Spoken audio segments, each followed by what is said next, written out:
Hello, everyone, and welcome to this webinar on sustainable use and stewardship of oceans and coastal resources.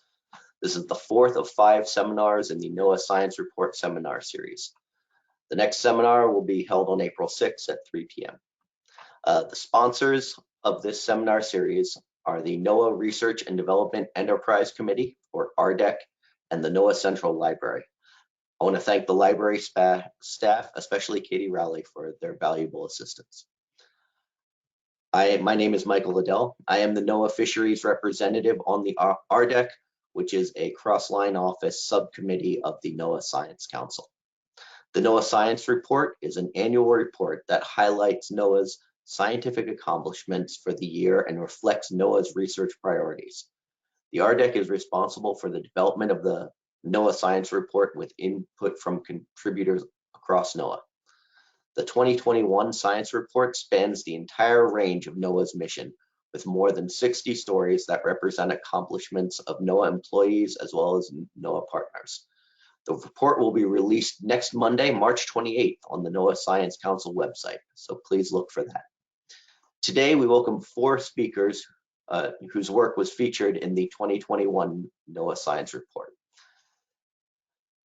The full bios for the speakers today can be found in the website description of today's webinar. So I'll just provide names and affiliations of speakers in order to save more time for their presentations. Our speakers are Kara Meckley, who's the Division Chief of Habitat Protection Division in NOAA Fisheries Office of Habitat Conservation. Jenny Litz is in the Marine Mammal Branch of the Southeast Fisheries Science Center. Dr. Andrea Gomez is the Communications Specialist with NOAA Fisheries Greater Atlantic Regional Office, and Alex de Robertis is a research fishery biologist at the Alaska Fishery Science Question. Each of the 4 speakers will give a brief presentation, and then we'll have a question and answer session for all of the presentations. So with that, I'd like to invite Alex de Robertis to start our presentations. If you're ready, go ahead, and I'll turn it over to Alex to discuss innovative sonar technologies to help scientists track fish stocks in Alaska. Thank you. Thank you, Michael, for the introduction. So my name is Alex de Robertis. I work at NOAA Fisheries, Alaska Fisheries Science Center. And my colleagues and I spend our time using sonar to estimate fish abundance. And in the last few years, we've been increasingly working with low-powered fishery sonars. They're sort of low-power but very capable instruments that we, for example, leave on the seafloor for long periods of time. For example, in this mooring, that green thing is a clamshell that sits on the seafloor and can observe over periods of a year, or on ocean-going robots or autonomous vehicles. And these instruments are giving us a new way to study animals in the ocean, and we've been trying to apply them in a variety of studies. For example, we've recently used them to study fish populations in the ice-covered Arctic winter when the fish are really not very accessible. We've used them to study how fur seals hunt for prey, and also recently trying to understand the seasonal migrations of walleye pollock as they move across the US-Russia border in the Bering Sea.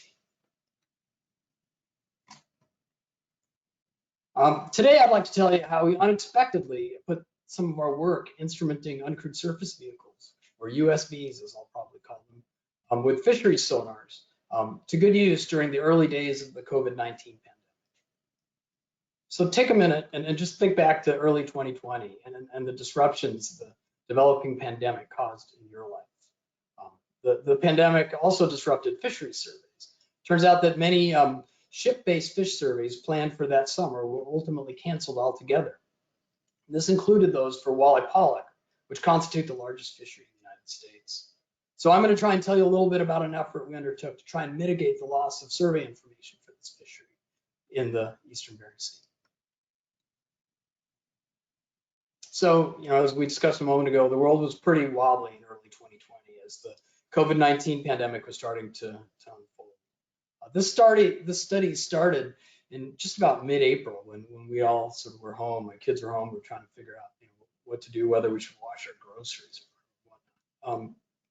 The idea was really to develop a contingency plan in case the surveys were canceled, which turned out to be a good bet because they ultimately The goal was really just to try and apply our recent experience working with uncrewed surface vehicles to extend the acoustic trawl surveys of walleye pollock into 2020 if a ship-based survey wasn't possible. So I'm going to skip over most of the technical details in this short presentation, but it's really important to recognize that this work was possible because of two things. The first is that midwater fish on the eastern Bering Sea shelf are really dominated by pollock. For the purposes of this talk, you can really think of this part of the Bering Sea as a pelagic monoculture. If there are fish in the water column, they're very likely to be pollock. The second is that we were able to leverage our previous work, which had been done as part of a private-public partnership, to develop the methods by which to do acoustic surveys from these autonomous vehicles. So in April, we sort of came up with a plan to charter three sail drones. These are commercially available and solar-powered robotic vehicles. They're really very capable, and we've been working with them for the last 5 years or so. And they are instrumented with an array of oceanographic and atmospheric sensors. You can go to the website if you're curious about them. But the sort of important point for the purposes of this talk is that they were instrumented with echo sounders or acoustic devices that are capable of measuring fish echoes that are equivalent to those that are used during NOAA fisheries surveys. And as part of this public-private partnership, we'd worked out the methods to conduct fish surveys with these vehicles and also done comparisons with the results from NOAA ships, and they were essentially equivalent. We already knew that. So you should really think of this as an operational rather than a research project. The key to success is that we'd really worked out all the methods that we were going to use, and so we're able to do this quickly on shore. So really, this whole thing was in some ways just a race against time. So we chartered 3 sail drones. They were deployed in May.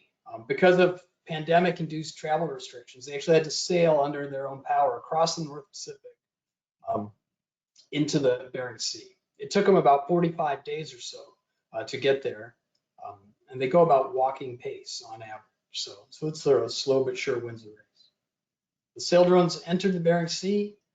They conducted an acoustic survey mapping fish abundance. In August, the 3 sail drones split up and each covered a sector of the Bering Sea. When they were completed this, they sailed back to California. The high resolution data, which are actually stored just on flash drives inside the vehicle, were recovered when the vehicles came back to the dock. And they were sent by overnight courier to my house in early October. So things went really well during this survey. The sail drones were out at sea for almost 5 months each. Everything kind of worked as planned, which I think is pretty notable. Here's an example of the type of data they recorded. These are high-density pollock schools in the north part of the survey area. The pollock schools are essentially these blobs that are pointed to by the arrows. The strong brown line is the strong echo from the sea. We took these data and processed them quickly in time for the stock assessment and presented the results to the North Pacific Fisheries Management Council in the first week of November. We were able to take the data from these vehicles and essentially boil them down to 2 numbers. A population biomass estimate, that is, what's the mass of the total mass of pollock that we detected in the survey area, and then an error bar, which is an estimate of uncertainty. It's important to note that both of these are in the same units and are comparable with previous ship-based surveys, which allows them to be considered in the fisheries management process. These turned out to be the only survey data available for the eastern Bering Sea walleye pollock stock in 2020. So the results of the survey were incorporated into the stock assessment and were used to inform fisheries advice. And that was sort of our main goal. We were very pleased to be able to meet that. Turns out this is the first time that fish survey data from uncrewed vehicles have been used in a formal stock assessment. I did skip over almost all the technical details in the short overview, but I'd really be remiss if I didn't at least mention that information on species and size and age is really the main limitation for these USB-based acoustic surveys and an important area for future research. One of the ideas that we have is we're going to try and use USVs and trawl-capable ships working in tandem, essentially in the same place at the same time, to try and conduct the ship-based surveys more efficiently. Overall, I hope I was able to show you here the short talk, how we were able to use what we learned from recent research to be able to provide timely and useful information on an important fish stock in a really unexpected situation, and sampling from ships just wasn't possible. And with that, I just want to mention that there is, if you're interested in the details of this, there's a scientific paper that sort of spells out, all the details that I skipped over. And feel free to ask questions. And if you have a question later, feel free to send me an email. Thanks very much.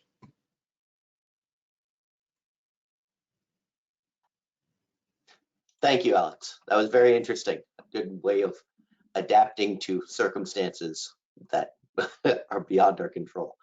Our next speaker is Kara Meckley, whose presentation is focused on Fish Production Calculator, a tool for managing salt marsh and seagrass habitats. Kara? Thanks, Mike. Thanks so much, everybody. Happy to be here to showcase this project in both the 2021 science report and also today here with all of you. So at the highest levels, NOAA Fisheries is responsible for fostering healthy, productive, and sustainable marine fisheries. And we do this in close coordination with the 8 regional fishery management councils and our many state partners.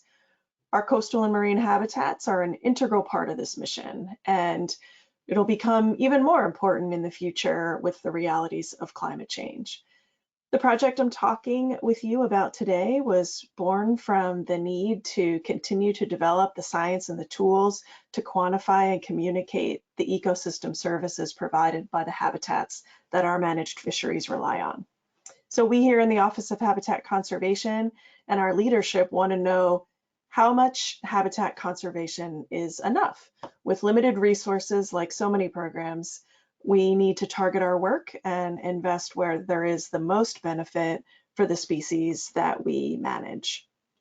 There's been some pilot studies that explore this connection between habitat and fisheries productivity, and we wanted to build on the state of that knowledge and, most importantly, make it easily accessible for them and for management consideration. So with all of this in mind, the goal of this project was to quantify the enhancement of juvenile fish and invertebrates like crab and shrimp from seagrass, salt marsh, and oyster reef nursery habitats. And in this way, enhancement isn't just the total number of fish found on a habitat, but how many more fish you get because this habitat was present versus an unstructured area like sand or mud. And this work would not have been possible without the leadership of our primary partner, the Nature Conservancy, so a big shout out to TNC. Touching on our methodology, the underlying assumption is that salt marsh, seagrass, and oyster habitats are limiting. It's well known that each of these habitats' current extent is far less than historic levels. So then the assumption at the beginning of the curve here is that more habitat means more fish. So the analysis also does recognize, you see the curve flattening off at the top, it does recognize that productivity maxes out at some point and it doesn't keep increasing unchecked. So here's the flow of the project's methodology. First, we collected as many data points as possible through a literature review and also gathered monitoring data from states. We then cleaned the data using strict rules to make sure that only studies that represented juvenile fish enhancement from a particular habitat were included. So for example, only paired samples with fish data both on and off of a structured habitat were used, and only those data that looked at the density of those fish, crabs, or shrimp. After cleaning comes data filtering, which ensures that we're only reporting results when we're sure that the species is consistently enhanced by one of the habitat types. This includes looking at data across multiple bays, which helps us remove any individual study bias. So at this point, I also wanted to clarify that we did look at data nationwide, and the Northern Gulf of Mexico was the most data rich. We also have enough data to analyze seagrass in the South Atlantic, and you'll see this as one of our next steps in a later slide. And honestly, this was pretty surprising to me, that so few geographies had data that fit the rules for inclusion. And it really leads me to think more about how we can use our internal NOAA research or external granted science dollars to get the data that can allow the tool to encompass more areas of the country. So once the data is filtered, the team did a bit of a gut check with some local experts to make sure that if a species made it through those filtering hoops on paper, that that species is likely to use the habitat based on what we know of their life history. And then to estimate annual production enhancement, we applied a standard size dependent growth and mortality model to grow up these young fish and kill them off as adults via natural mortality. And these calculations tell us the adult production that juvenile enhancement that we gained from the presence of this habitat. So lastly was the calculation of uncertainty, which is reported back with each set of the results in the online tool itself. And lastly on this slide, an important note here is that the team applied one enhancement value by ecoregion. So for example, in the Northern Gulf of Mexico, for all salt marsh is treated equally in terms of its fish production capacity. So this notion of a healthy versus degraded habitat and how that affects fish productivity is something that we're exploring as part of phase 2. Okay, moving on to the calculator itself. I wanted to give you a quick look at the online tools landing page, which is hosted on the Nature Conservancy's Mapping Ocean Wealth website. Here you can find the foundational publications behind the tool, as well as a fact sheet and an FAQ. The interface itself is very straightforward and user-friendly, and so I'm very much hoping you'll hop on the site and play around after the seminar. Once you delve into the tool step by step, you'll zoom in on an area of interest where you will learn how much salt marsh or seagrass habitat is found in that area. And then you'll select the seagrass or salt marsh fish or invertebrate species that you're interested in, and then you get the results. You can also download the data for further use if you have other need for that. So from this highlighted area of Pensacola Bay, Florida, you'll see that it includes 133 acres of salt marsh edge habitat, which yields over 35 million young of year individuals that are produced from the presence of this habitat, as well as 1.4 million pounds of additional annual production among these species due to the presence of the habitat. So to digest these results in a bit of a different way, here's an infographic that summarizes the results for that same location, where the take-home message is that this 133 acre area supports and has 16 of the 46 species in Pensacola Bay are enhanced by this salt marsh habitat, 10 of which are important for commercial or recreational fishing. So we're very excited that these results draw a straight line between the presence of the salt marsh habitat and the economic value generated from this amount of each species. And then wrapping up here, if you remember just one thing from today, it's that habitats are essential to maintaining and growing our $212 billion fishing industry. This project provides a way for managers at the federal, state, and local levels, as well as our NGO partners, to quantitatively understand what they stand to gain or lose from a fishery standpoint if these nursery habitats are restored or perhaps lost to development or other types of projects. This tool can inform decisions as well as be used as a communication tool to highlight the importance of coastal habitat for fish.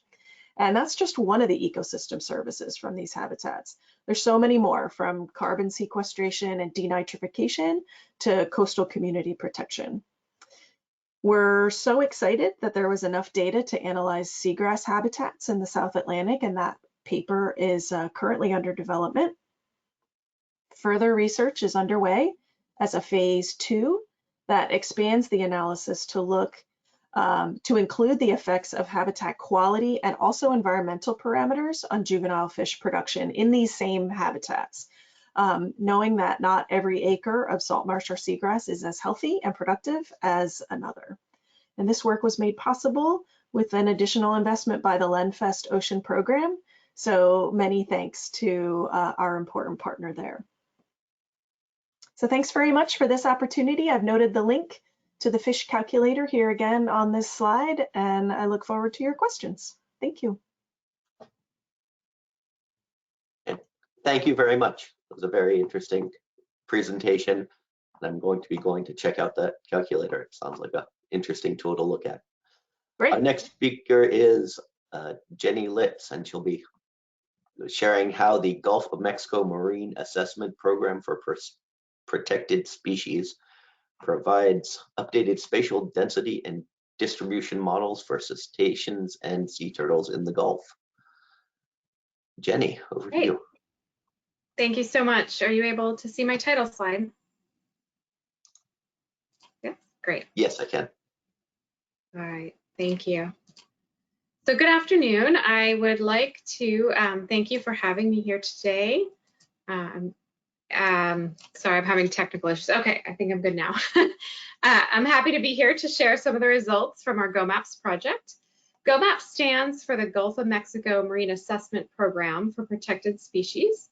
And I would like to start by acknowledging my co-authors, particularly our data analysts, Lance Garrison and Joel Ortega-Ortiz, and our data managers, Gina Rapucci and Laura Diaz, who helped with the spatial models I'll be presenting today.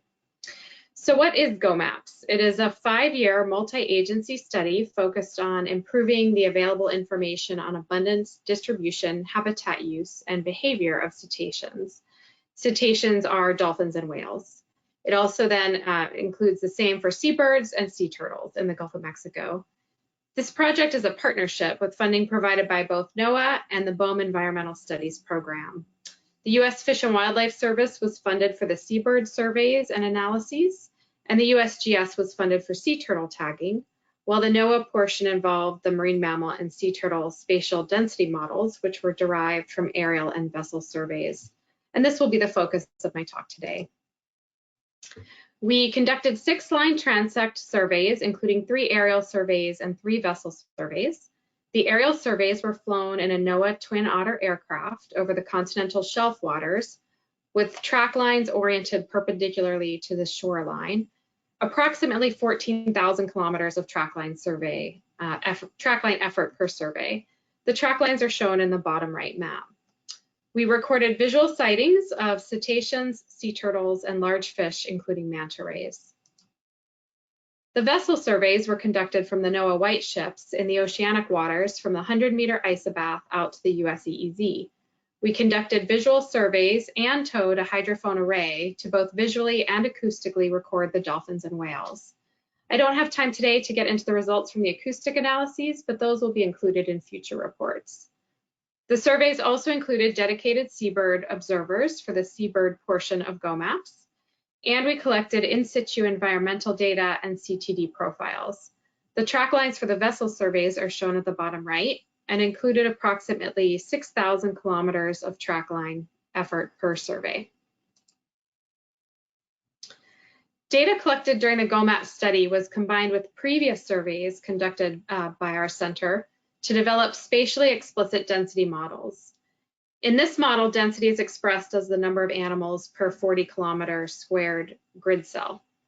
Habitat data was obtained from remotely sensed sources, and hydrographic models such as surface currents, sea surface temperature, sea surface height, and chlorophyll concentration are some of the environmental variables that we included. Monthly density maps for each species or species group were produced, and the final product was monthly maps of animal density averaged across 2015 to 2019 to reflect variability in environmental conditions. The results of this study include updated abundance estimates for 26 stocks of dolphins and whales and for 4 turtle species. And we developed new spatial density models for 15 cetacean stocks or groups and 4 turtle species. The new models address uncertainty in abundance estimation and assess interannual changes in distribution. In the following 3 slides, I'll highlight just 3 examples of the 19 dolphin, whale, and sea turtle models developed. The habitat models explore the relationships between environmental variables and the sightings. So as an example, the maps on the left show the sperm whale sightings plotted with just one environmental variable, in this case, sea surface height anomaly. The top left map is from the summer of 2003, and the bottom left map is from the summer of 2018. In sperm whales, we observed a distribution shift with most sightings in the northeastern Gulf in the earlier surveys, where they also had relatively high chlorophyll A content, and the sightings were north of the loop current. In the more recent surveys, however, most sightings of sperm whales were in the central and western Gulf waters, where there's generally higher sea surface height anomaly and generally lower surface water productivity. The maps on the right side of the slide just show one of the derived spatial density maps. The upper right map is the predicted density of sperm whales across the northern Gulf for July of 2018, based on averaged oceanographic conditions. And the lower right map shows the associated statistical uncertainty for that prediction. There are also multiple species of dolphins living in the oceanic waters of the Gulf of Mexico, including pantropical spotted dolphins, spinner dolphins, and clymene dolphins, just to name a few. The distribution of the oceanic dolphins is related to the position of the loop current and the mesoscale eddies. We found lower densities of all species in the recent GOMMAPPS surveys compared to the earlier surveys. The distribution also varied by species. As an example, the map on the right shows the density of spinner dolphins in June of 2018, and the lower right map shows the associated statistical uncertainty. Rice's whales are the only resident baleen whale in the Gulf of Mexico, and there are fewer than 100 of them left. They were ESA listed in 2019 after they were recently recognized as a unique species. They were previously thought to be Brudi's whales and are now called Rice's whales. The map shows the confirmed Rice's whale sightings in red and unconfirmed sightings in blue. The gray polygon shows the core habitat where the bulk of the sightings have been. However, we did have a confirmed sighting of a Rice's whale off of Texas during one of the GOMMAPPS surveys. The habitat models were developed for Rice's whales, including data from additional surveys within their core habitat. The primary habitat features include cold bottom waters that reflect upwelling along the shelf break and high surface productivity in the spring and summer. The high productivity and dynamic oceanography supports high density patches of pelagic fish prey. And the model also indicates suitable habitats in the central and western Gulf outside of the core habitat. In addition to the confirmed sighting mentioned earlier off Texas, recent acoustic detections demonstrate that Rice's whales regularly occur in these areas, although likely at lower densities than their core habitat. These models will be used to inform critical habitat designations and other actions to promote the recovery of the species. The updated spatial density model products derived from this project will support multiple important needs moving forward. The model outputs will be incorporated into a cetacean density mapper website later this year, which will be available to the public, where researchers and managers can look at the densities by species in a particular area and by season. The products will also support the regulatory needs of multiple federal agencies, including permitting and consultations for planning and for conducting multi-use projects in the Gulf of Mexico. These products are already being used for planning both aquaculture and wind energy development in the Gulf, and will inform several restoration projects that are moving forward with the goal of restoring resources damaged by the Deepwater Horizon oil spill. The visual data from all 6 surveys are now archived and publicly available and can be accessed through the NCEI portal by searching the term GOMMAPPS. The models are expected to be finalized this month, with reports and publications coming out later this year. And the products are already being used for conservation and management needs. Unfortunately, there's no long-term funding to continue these surveys at this time. However, continued surveys are critical to monitor populations and to update and improve the predictive ability of these models through time. A project this large simply wouldn't be possible without the large number of people supporting it, including the many field staff who worked long hours to conduct these surveys, the data managers, analysts, acoustic team, PI team, funding agencies, supporters. I would like to thank all of those who were involved in every aspect of this project, and also thank you for your attention. And I understand that there'll be time for questions at the end, but if not, feel free to email me as well. Thank you so much. Thank you very much, Nate. It's very interesting work. Covered a lot of territory there. Thank you. Our final speaker is Andrea Gomez, who will present her work titled Evaluating Satellite-Based Sea Surface Temperatures and In Situ Observations and Coral Symbioses in Southwestern Puerto Rico. Andrea. Thank you. Can you hear me all right? Yes, I can hear you. Okay. Yeah, thank you so much for having me. So today I'm going to be talking about my dissertation research. So I'm a recent NOAA employee. I'm so thankful to have gotten a job last summer as a communications specialist.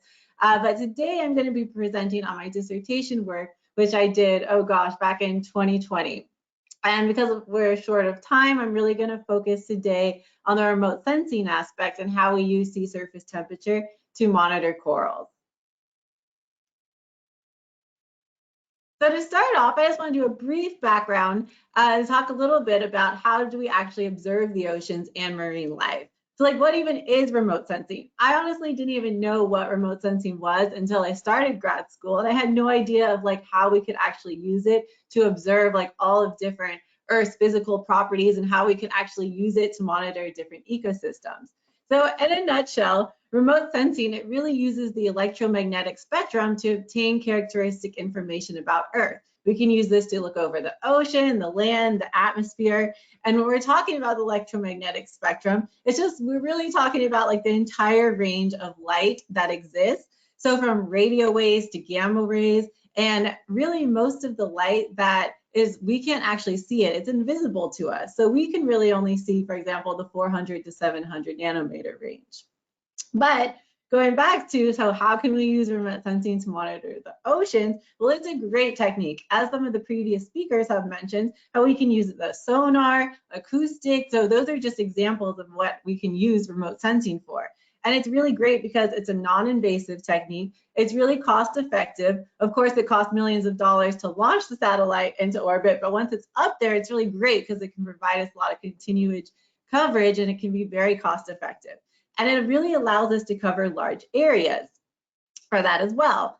And so how then can we actually use, right? We get all of this data, right? And the Earth is covered 70% by water, but then how can we actually use this to look at the marine life which lives below?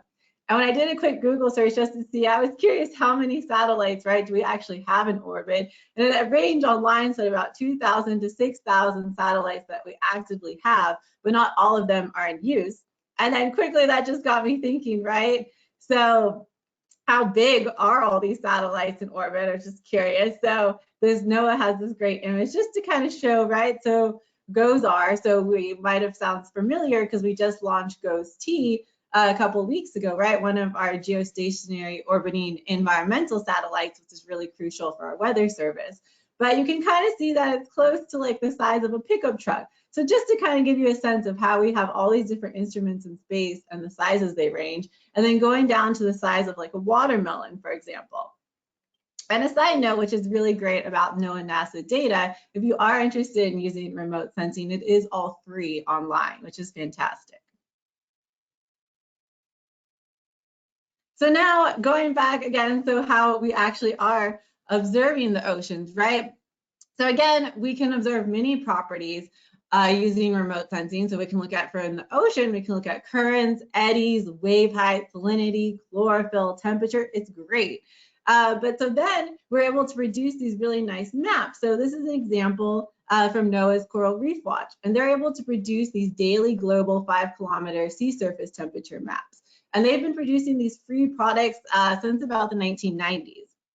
And so it's really great. We have like all this data, but then how can we actually transform this to actually look at like marine life? So I was really interested in looking at coral reefs and how we can use satellite data to really help to monitor them. So looking at the image though on the right, so this is the Great Barrier Reef. And it can be really hard to see though what's actually going on, right? So again, we have these geostationary satellites, for example, and that's like 36,000 kilometers above Earth. So trying to figure out a way how we can actually use the satellite data to transform into looking at coral health.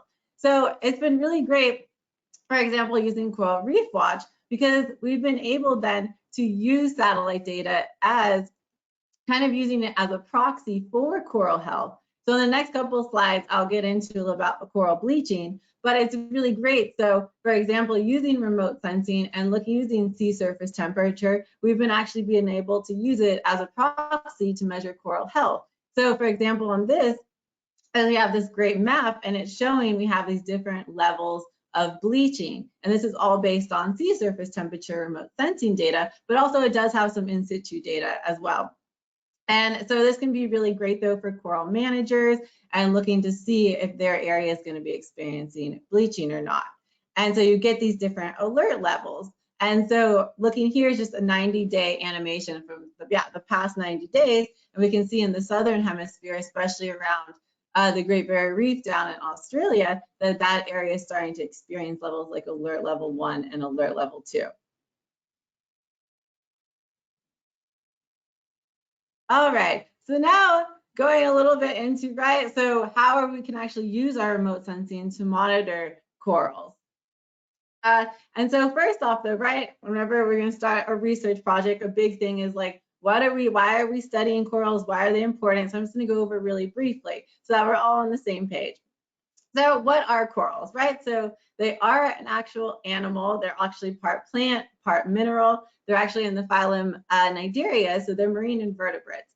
And so coral reefs, they're actually made up of individual polyps, and then they also create a calcium carbonate skeleton. So these reefs are just made up of hundreds to thousands of these individual polyps.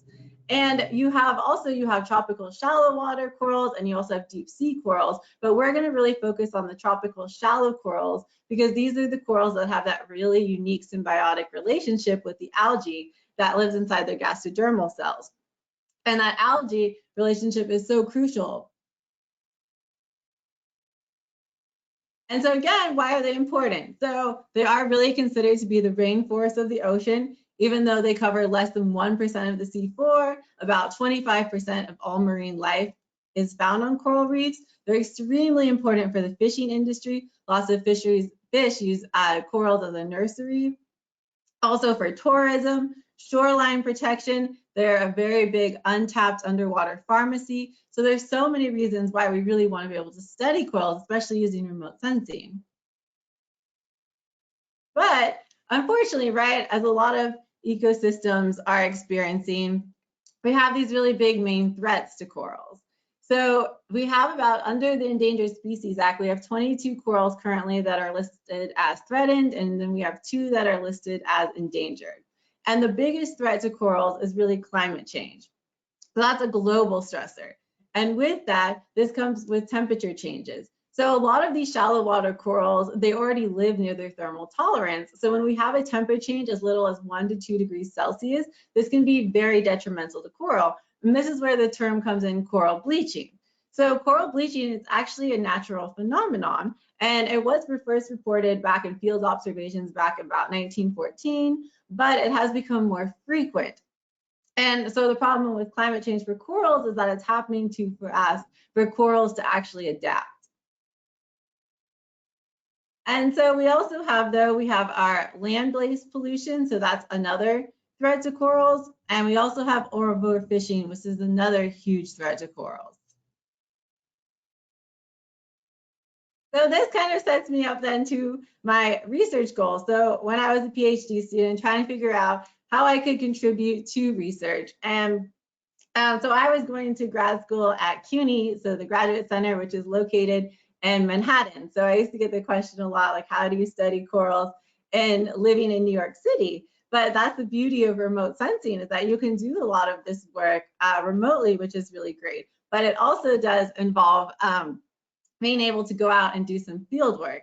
So for my dissertation, I was really excited because this was going to involve some field work. So the research goals were really to increase the temperature data surrounding the corals in La Paguera, so down in southwestern Puerto Rico. And then what I was really going to focus on was going to compare the satellite-based sea surface temperature data with these in-water temperature loggers that I was going to go out and deploy. So one big thing I learned from taking some remote sensing classes was that there really seems to be a temperature data gap. So right when we're taking our sea surface temperature using satellites is really only collecting data from the first couple millimeters on the surface. So if we're wondering though, if that is really reflective though of the corals at depth. So for my project, I really wanted to compare the two, and I was very lucky to be able to travel to Southwestern Puerto Rico and do this. And so for our methodology, we got those little hobo temperature loggers, and we would deploy about 7 loggers. We had a different reef site. We ended up having about 4 or 5 different reef sites, luckily from some grant money. And it was really great, and we got to go out and deploy these different temperature loggers. And the diver up here, that's the dive master, Milton Carlo. He was super fantastic. I would never have been able to find any of these loggers again once we had deployed them in the water column, but he was great. He knew the reef like the back of his hand. And so I wanted to show just briefly how when you are doing field work, why it can be so difficult to work with loggers in the ocean environment. So this video is just briefly showing, right? So there's me, there's Milton. We're trying to find the loggers. He's pointing down there, and that's actually one of the temperature loggers. And so to actually collect the data, we had these underwater shuttles. So we would have to connect the underwater shuttle to these temperature loggers. But in order to do that, we would first have to scrape all of that algae off the logger so we could actually collect the data. So again, it was like very difficult for me to find any of the loggers. I probably found one. Milton was the one who really saved me and was able to actually point out the different loggers. Even though we had tagged them with different color ID cards, it was still extremely difficult to find. But it was a very fun project.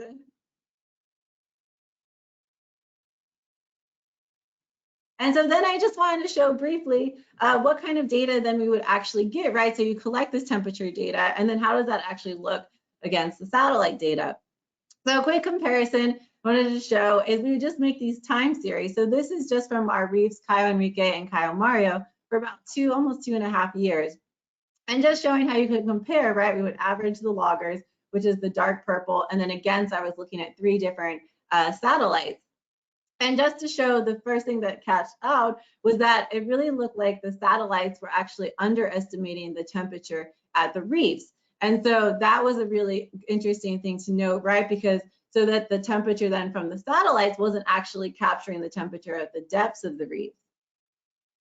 And to show a little bit better is if we just pulled out one of the satellites to see, so you could really see what the pattern was. This was just looking at coral temp and then comparing the average of the loggers. And you could really see that the coral temp, the satellite data, was underestimating the temperature for most of the time.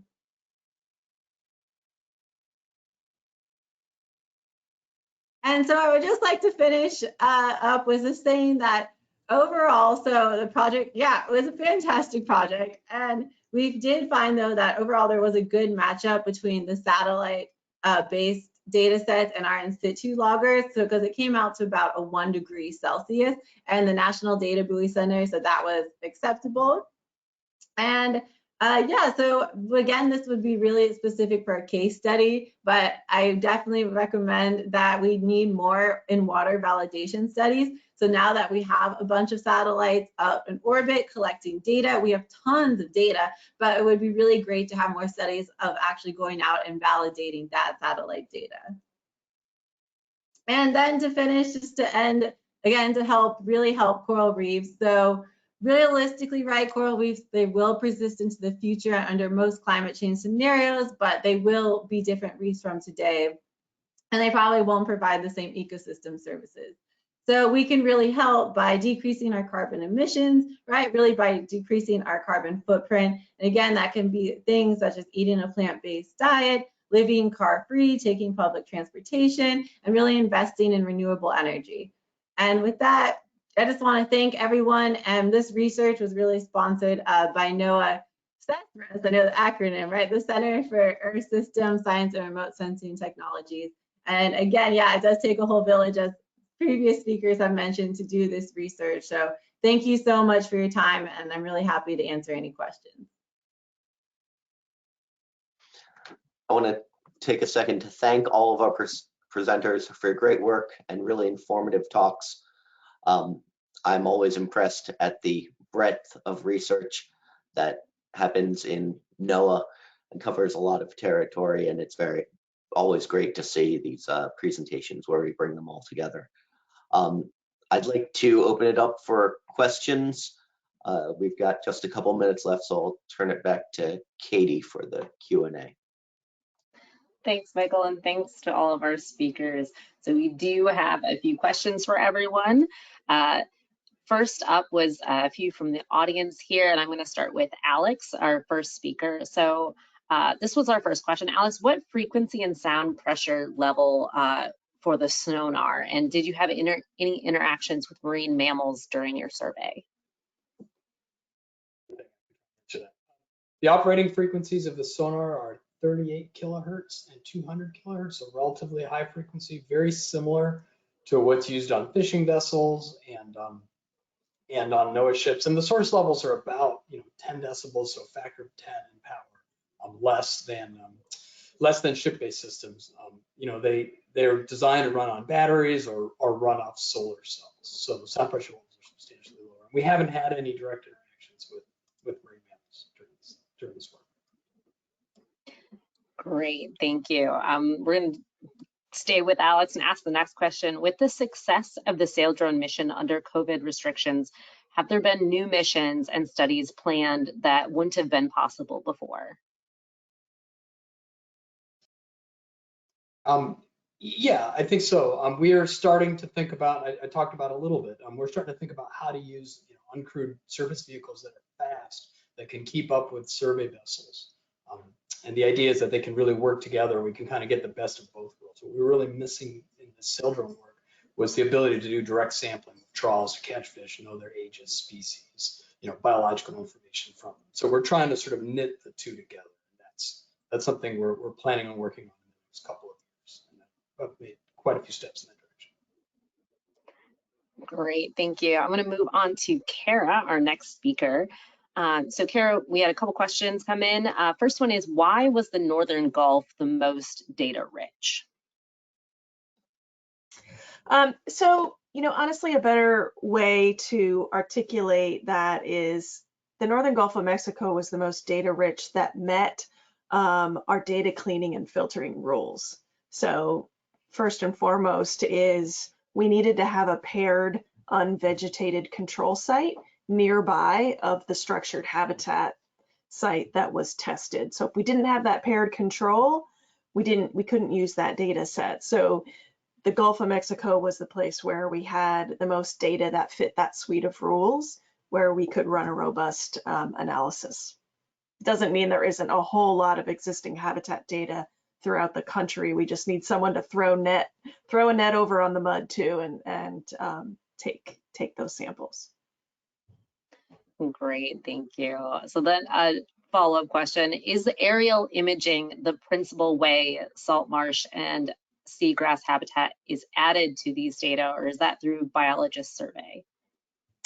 Aerial survey data helps with quantifying the amount of habitat, but we really need those in-water surveys on the different habitat types in order to figure out the species that are found there or enhanced by those habitats. So there's a variety of different gear types that can be used, so long as they are efficient at capturing young fish. If they favor adult fish, then we don't want to use those.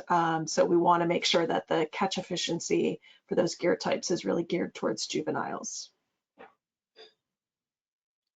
Great, thank you. And we do have a few more questions, but I'm going to hop around. Andrea, we had a question. How were you able to secure the loggers onto the reefs? And do you think this can be replicated on a larger scale? Yeah, thank you for the question. So we attached the hobo loggers just with like heavy duty zip ties. And so, yeah, that seemed to work. We did lose loggers though, when we had, for example, Hurricane Maria that went through. So we did lose a handful of loggers, but the zip ties seemed to do well. And I definitely think this could be replicated at a larger scale. And I really hope it does at a lot of reefs around the world, because I do think it'd be really important to have more in situ validation. Great, thank you. Okay, so let's hop back up to Kara. We did have a few more questions for Kara. Interested in exploring if this tool could be used for quantifying the amount of habitat shellfish restoration and aquaculture provide for fish. What would be the minimum data needed? So this tool, I didn't have a chance to show you all the great, frames of this tool, but there are two options when you go into the tool. One is what I showed you, where you zoom in on an actual area. Otherwise, you can also enter directly the amount of habitat that you want to restore and then see the results for the biomass of fish or individual young of year. And while this tool really focuses on salt marsh and seagrass, there is an oyster calculator also that TNC developed a few years earlier than our tool that is on that same Mapping Ocean Wealth website, and it looks at water filtration and fish productivity. So I would really encourage going to that Mapping Ocean Wealth website and checking out the oyster tool, oyster specific tool. Thanks, Kara. I'm going to move over to Jenny. So Jenny, is the GOMMAPPS data the first set of population count data for the new species of whale that you mentioned? I'm sorry, is there count data for the new species of whale? Is that what you asked? Is the GOMMAPPS data the first set of population count data for that species? No, I wouldn't say it's the first set. What we've been able to do is collect. So we've been studying this whale for years, and we had thought it to be a Broodie's whale, and more recently it was determined to be a unique species. So we had data for this whale going further back. It was more recently that it was determined to be a unique species and then listed. So this is a new updated habitat model incorporating all of the data that we had on Rice's whales, including the data we gathered during GOMMAPPS. Okay, understood. Thank you. Mm-hmm. Okay, I do have another question for Kara. How do you plan to account for habitat degradation in phase 2? I don't, that work being still underway, I don't want to misspeak about the methodology for that, but it is looking at parameters like things like shoot density, percent cover, blade height, plant biomass, whether the habitat was restored or a natural habitat. And so we're really looking forward to those results, but I don't want to misspeak about the methodology. But those are some of the parameters that we're looking at, including environmental factors like salinity, temperature, latitude, water depth, things like that. Thanks. Okay. Excuse me, I have a question for Andrea. Did you come across other validation studies in other areas of the world, and did they have similar results, as in a good matchup between the satellite temperatures and the in situ temperatures? Yeah, thank you for the question. And yeah, so other studies that had done similar with the in situ, they also found that there seems to be like a little bias, so that the satellites had a cool bias and would underpredict the temperature that was found down at the coral reefs. And it was really location specific. So again, I would just recommend for as many areas as possible to like really help to validate the satellite data, because it really did seem to vary from place to place. Thank you. And with just 3 minutes left, I'm going to do a round robin and see if there's something you didn't get to say in your presentation that you would like to say now. And I'm going to start with Jenny. Oh boy. I would just like to thank everybody for having us today. It's exciting to see the results coming out from this project. It's, as I said, it's been a 5-year project. It's really exciting to have these updated models for the Gulf and to see them being used already, even before we're able to get them out and get those reports finalized. So we're really excited that these will be out and available for use. So thank you for your attention today. Thanks, Jenny. Alex? Yeah, I guess I didn't really say that. I'm really excited to see where this kind of work that I described is going. I mean, I think we did things that we wouldn't have thought possible 5 or 10 years ago. And, it's just sort of interesting to think about, where we'll be in 20 years. Thanks, Alex. Kara? Yeah, we just thank you for the opportunity today. And we've anticipated there are a lot of different ways to use this tool and this data. But you all have my email address, and I'm really curious if you get on the site and you are like, wow, I can absolutely use this in this aspect of my work. I'd love to hear it. I'd love to have some real examples of how it was applied. Thanks, Kara. Andrea? Yeah, I just want to thank you again for having me, and I'm really excited to be part of the NOAA workforce now, and yeah, to see all the different projects that NOAA is working on. So thank you. Thank you everyone so much for joining us today, and thank you to all of our speakers. As we said, this was the 4th in the series. We do have one more, I believe, in the NOAA Science Report series. Michael, do you have a title for that or any information? Yeah, that one will be on April 6th. It will be focusing on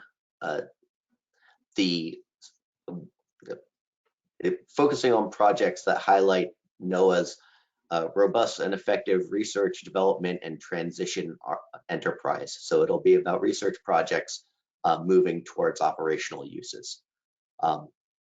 It should be a very exciting talk. I want to thank all of our speakers today, and I want to thank the NOAA Library. Say it's a great opportunity. The ARDIC appreciates the chance to highlight the great work that scientists are doing throughout NOAA.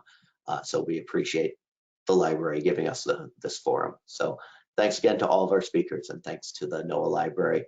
And look for the science report, which is coming out May 28th.